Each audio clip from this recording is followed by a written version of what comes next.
हाल ही में मुख्यमंत्री नीतीश कुमार ने पूरे बिहार के लगभग 11 जिले को सूखाग्रस्त घोषित किया था। उनमें भागलपुर जिले का गोराडीह प्रखंड का 14 पंचायत सूखाग्रस्त घोषित हुआ है। लेकिन सूखाग्रस्त घोषित होने के बाद जो मानक तय किया गया था आपदा प्रबंधन की तरफ से, वो ग्राम पंचायत के स्तर पर जो अनुश्रवण समिति है और जो प्रखंड स्तर पर अनुश्रवण समिति है, दोनों ही समितियों में जो सूखाग्रस्त परिवार के कागजात है वहां अनुमोदित होंगे, उसके बाद उसको राशि मिली जाएगी। लेकिन लगातार शिकायतें ये आ रही है कि पंचायत के हर वार्ड में, हर पंचायत में बिचौलिया घूम घूम कर जो सही जानकारी है वो नहीं दे करके बल्कि उसे गलत जानकारी दे रहे हैं, जिससे जो सूखाग्रस्त परिवार को लाभ मिलना है, जो लाभुक हैं, वो पूरी तरह से सहमे हुए हैं। और यहाँ तक ये भी कहा जा रहा है जानकार के द्वारा कि इस सूखाग्रस्त परिवार को पैसा मिलने से पहले बिचौलिए उनसे गलत तरीके से अवैध उगाही भी कर रहे हैं। हालांकि पिछले दिनों कुमारी संगम जो गोराडीह प्रखंड की प्रमुख हैं, जिला पदाधिकारी भागलपुर को एक चिट्ठी लिखा है और उसमें कहा है कि जो अनुश्रवण समिति पंचायत स्तर पर है और प्रखंड स्तर पर है, दोनों की सूची पत्र के द्वारा जारी कर ये पारदर्शी रूप से दिखाया जाए कि अनुमोदन सूची में जो परिवार लाभुक हैं वो सही माने में है या फिर वो गलत तरीके से उस सूची को तैयार किया गया है। इसी बिंदु पर बातचीत करने के लिए सामाजिक कार्यकर्ता डॉक्टर तनवीर हसन साहब हैं, जो पिछले दिनों अंचल में जा करके तमाम मुद्दों को उठाए थे। और चूंकि आप सामाजिक कार्यकर्ता रहे हैं, पिछले दिनों ये भी पता चला कि आप अंचल में जा करके जो अनियमितताएं बरती जा रही है ओटीपी को लेकर के या फिर वैसे परिवार को सूचीबद्ध किया जा रहा है जो सही माने में लाभुक नहीं है, इस पर क्या प्रतिक्रिया है और क्या कैसे चल रहा है? ये सही माने में गलत हो रहा है या फिर आप इसको कैसे देखते हैं? देखिए, सबसे पहले तो आपका बहुत बहुत शुक्रिया कि आप एक्सीडेंट के बाद सेहत याब होकर के फिर वापस जो है तो अपनी जिम्मेदारी को संभाला और बहुत अच्छे समय पर अच्छे मुद्दे को आपने उठाया है। देखिए, ये बात 100% सही है कि अनुश्रवण समिति का बैठक नहीं किया गया है, लेकिन अगर पूर्व पंचायत में जो लाभुकों को मिल रहा है राशि, वो और भी लाभुकों को मिलना चाहिए। अभी जो राशि मिली, मेरे ख्याल से अभी कम से कम जो है तो 1000-1500 लोग और छूटे हुए हैं जिनको के राशि मिलनी चाहिए। और हम जो है तो अंचलाधिकारी महोदय से इसीलिए गए थे कि मेरे पंचायत का और भी आवंटन बढ़ाया जाए ताकि और भी लाभुक इसका फ़ायदा ले सके। बस यही मेरा मुद्दा था उनसे।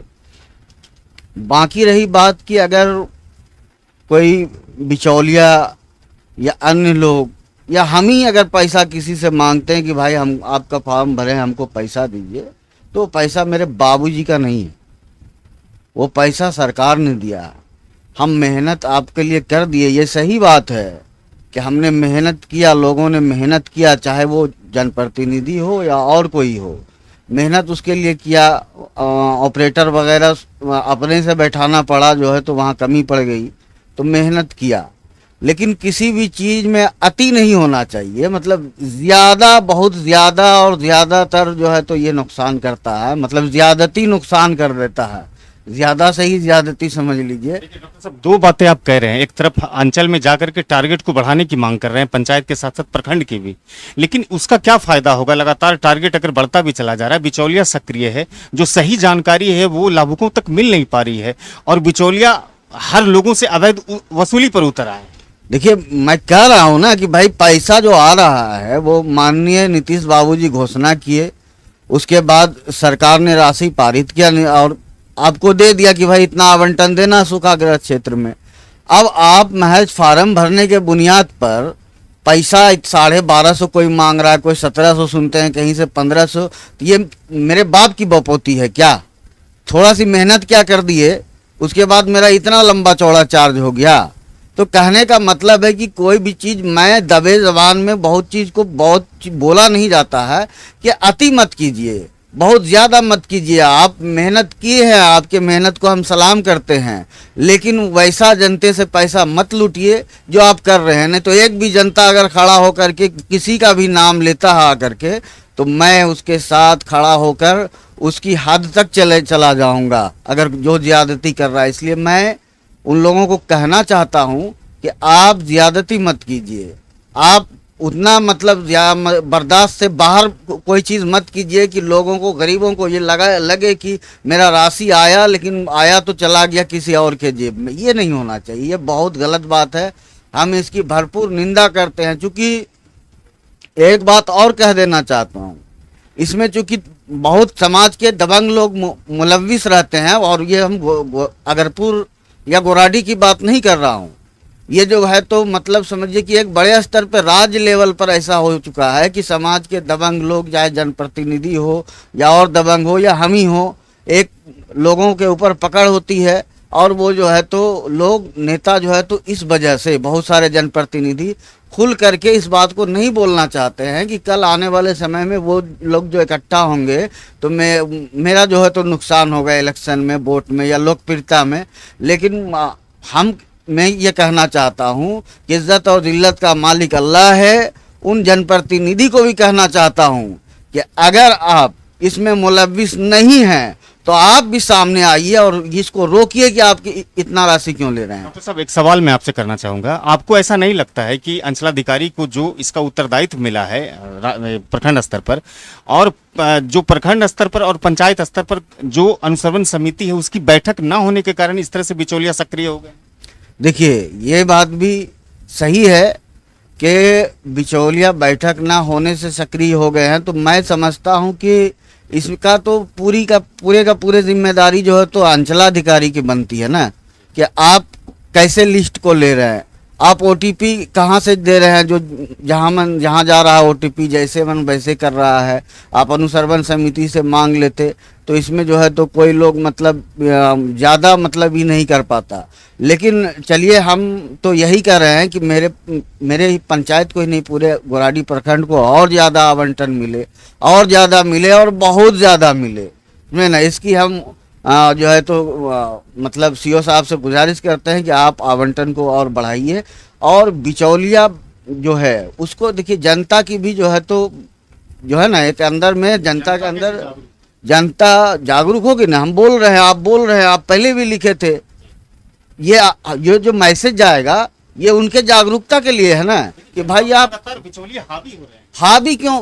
अरे भाई, कोई ऐसा बिचौलिया नहीं है कि मतलब जो है तो इतना हावी है कि मतलब जो है हमको अगर जानकारी आकर के देगा और बिचौलिया पैसा ले लेगा, उसके हलक में हाथ दे करके जुबान खींच लेंगे, समझे ना। स्तर पर डॉक्टर साहब, ये जिम्मेदारी मुखिया और वार्ड की है। मुखिया से भी कल बात हुई, वो भी बोले कि जो है तो हम अगर कोई पैसा ज्यादा ले रहा है तो हम वार्ड के स्तर से खबर भेजे मुखिया को कि ऐसा ऐसा सुन रहे हो रहा है। वो भी बोला कि ऐसा हो रहा है, गलत है, हम साथ में है। तो हम किसी पर जो है तो ब्लेम नहीं लगाना चाहते मुखिया के ऊपर कि वो किया, लेकिन अगर कोई कर रहा है तो पब्लिक को भी चाहिए ना कि वो आकर के बोले कि भाई वो हमसे 1200 मांग रहा है, तभी तो मतलब जाएंगे। बिचौलिया हावी नहीं है, जनता के अंदर एक भय बन गया कि हमको इसको देना है, नहीं तो आगे चल के कोई चीज़ आएगा तो मिलेगा नहीं। अरे भैया, मिलेगा। ये हम अपने बाप के घर से नहीं दिया है, ये सरकार ने दिया है तब मिला है। कोई अगर आवंटन नहीं आता उसके बाद जो है तो वो काम करा दे। अरे भाई, कोई आवंटन नहीं दिया सरकार और आप 3500 रुपया दिलवा दीजिए, उसके बाद 3000 लीजिए और 500 रखिए, दे दीजिए अगले को, दिला पाइएगा बगैर किसी योजना के? नहीं।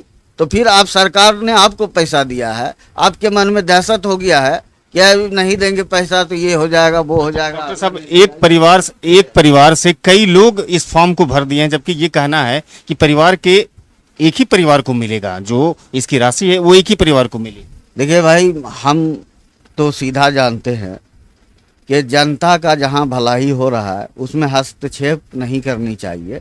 इस मुद्दे पर मैं कुछ नहीं बोलना चाहूँगा। मैं इतना ही बोलना चाहूँगा कि आवंटन और भी चाहिए इस प्रखंड को, इस पंचायत को, इस गांव को और पूरे समाज को, लोगों को अभी भी आवंटन की ज़रूरत है। सीओ साहब आवंटन को बढ़ाएं और आवंटन को दें ताकि एक एक फर्द के पास हर एक कोई परिवार इस योजना से वंचित न रह जाए। आखिर में जनता से क्या अपील करना चाहेंगे? जनता को वही यही कहेंगे कि आप जो है, ये आपकी राशि है, और आपसे अगर कोई ज्यादती कर रहा है, 1200-1500 मांग रहा है, तो आप उसका शिकायत डायरेक्ट जो है तो सीओ को कीजिए। सीओ साहब अगर नहीं सुन रहे हैं पहले तो मुखिया को कीजिए, आप मुखिया नहीं सुन रहे हैं, सीईओ को कीजिए। बाकी हम लोग भी जो है तो जनता के सेवक हैं। आप आइए, कहिए ना, उसके बाद देखिए कि क्या नहीं होता है, सब कुछ होगा। ऐसा थोड़ी है कि मतलब जो है तो आप कह रहे हैं आपके पास सबूत है और कार्रवाई नहीं होगी। कानून संविधान भी कोई चीज़ है कि नहीं। आप भ्रष्ट हो जाइएगा, हम भ्रष्ट हो जाएंगे, संविधान जिंदा है ना, वो भ्रष्ट नहीं होगा ना। वो तो संविधान के अनुसार हम चलेंगे, चाहे कोई भ्रष्ट हो जाए। तो मेरा कहने का मतलब ये है कि लोग को जागरूक होना पड़ेगा, उसको ये कलेजा पुख्ता करना पड़ेगा कि हमको पैसा जो है तो ये जो 1200-1500 मांग रहा है ये गलत है। लोगों ने मेहनत करके पैसा दिलवाया है, लोगों के घर घर जाके कागज़ लिया है, इसको हम मानते हैं। फिर से हम कहते हैं कि उसकी मेहनत को सलाम करते हैं, लेकिन वो अति नहीं करे। मैं उसको बिचौलिया भी नहीं बोलना चाहता हूँ, वो समाज सेवक हैं कि जो समाज से दौड़ दौड़ के करवा रहे हैं, वो पब्लिक के हितैषी हैं। हम उनको सलाम करते हैं कि आपने जनता का काम कराया।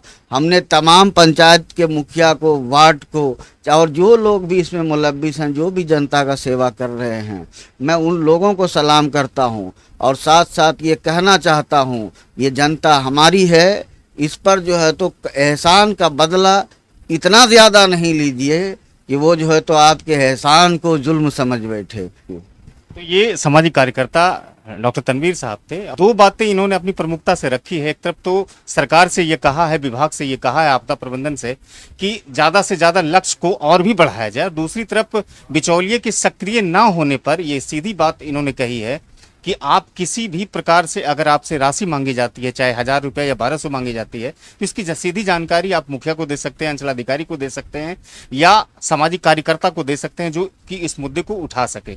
लेकिन सबसे अच्छी बात जो इन्होंने कही है कि सबसे ज्यादा इस परिवार को मिलने वाले, सूखाग्रस्त परिवार को मिलने वाली राशियों की अधिकतम संख्या अगर हो जाती है तो इस क्षेत्र के लोगों का कहीं ना कहीं भला ही हो जाएगा। फिलहाल इस वीडियो को हम खत्म करते हैं, मिलते हैं ऐसे दूसरे वीडियो में। धन्यवाद।